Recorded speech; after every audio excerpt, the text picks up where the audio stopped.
I'm visiting with Senator Bruce Maloch from his office at the state capitol today. And Senator Maloch is a good friend. He's a cattleman from Columbia County down at Emerson in Columbia County on his family farm down there, and is an excellent senator for us here in the state of Arkansas and a good friend of agriculture. Senator, thank you for giving us just a few minutes of your time here today. Thank you. It's good to be with you. I know you've been very busy. You've just gotten out of a legislative committee meeting at the Capitol this morning.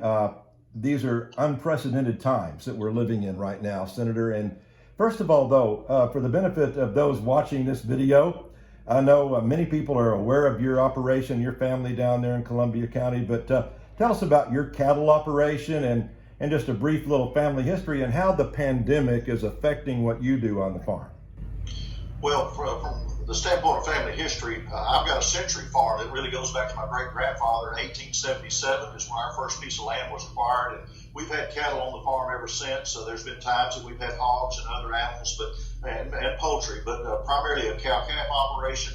Even before the pandemic started, the cow-calf prices were really suffering and continued to even decline further as a result of the coronavirus. They've come back some the last couple of weeks, but it's really hurt the market as far as a cow-calf producer. No question, it has. And we've been reading the reports about that, and now the supply chain issues as well that you have no control over. But once the animals leave your ranch, if you will, and go to a processing plant, a feedlot, then there has become some issues out of state, that we're not even feeling here in Arkansas. Well, we're in a unique situation. I don't know if we've ever been here before, and because some of the processing plants had to close, we've got demand that exceeds supply at the wholesale and retail cut. The supermarkets, there's been shortages, and so that price has gone up. But the cow-calf producer, the stocker, with those feedlots are full because they can't be processed, so our prices have declined because we've got an oversupply at that level. So until we get this supply chain issue worked out, it's going to take a little while for it to work itself back into a regular market condition.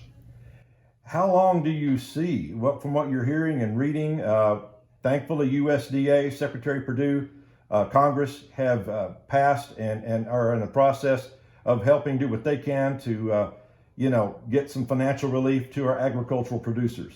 But how long do you see this thing playing out? We haven't even hit the zenith of it yet, I don't think. No, I think it's going to take quite some time, and I would almost hesitate to even take a guess at that. There are some of the federal programs, some are for regular businesses. There's some for direct payments even to agriculture under the CARES Act. I don't know that we've got all the details of that, but we're going to have some help to keep some producers in business, or we're going to lose some in the process. Are you having to think about culling herds at all because of the price? I think some will, and I'm a smaller producer, and we're just a family operation. We do it.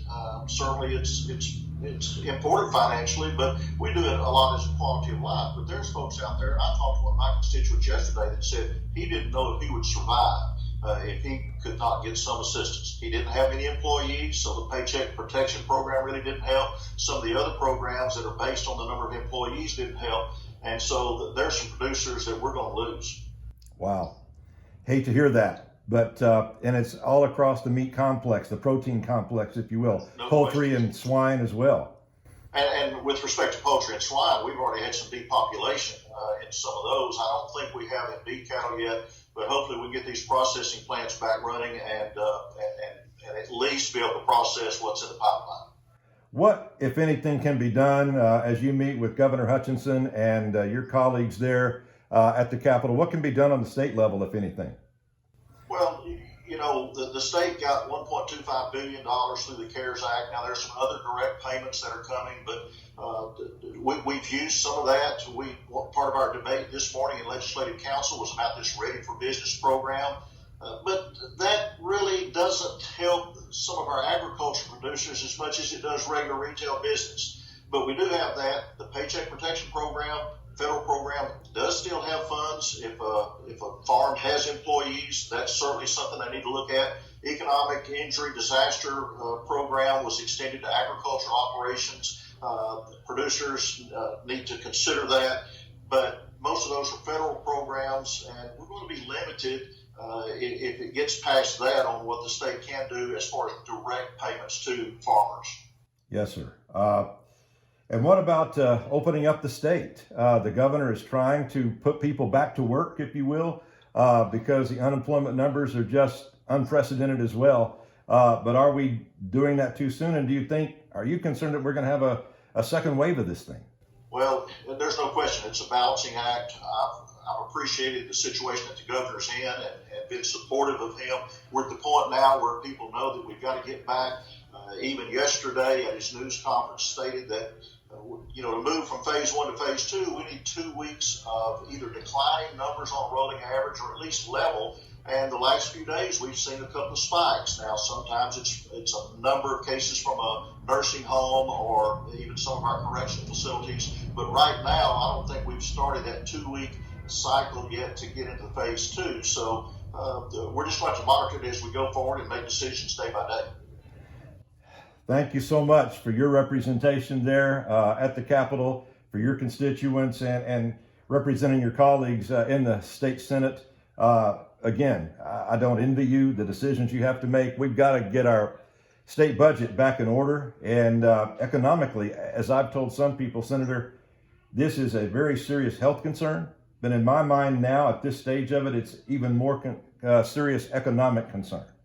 There's no question that it's both, and again, it's a balancing act as we go forward. But I appreciate all that Farm Bureau does, particularly for rural Arkansas, for rural America.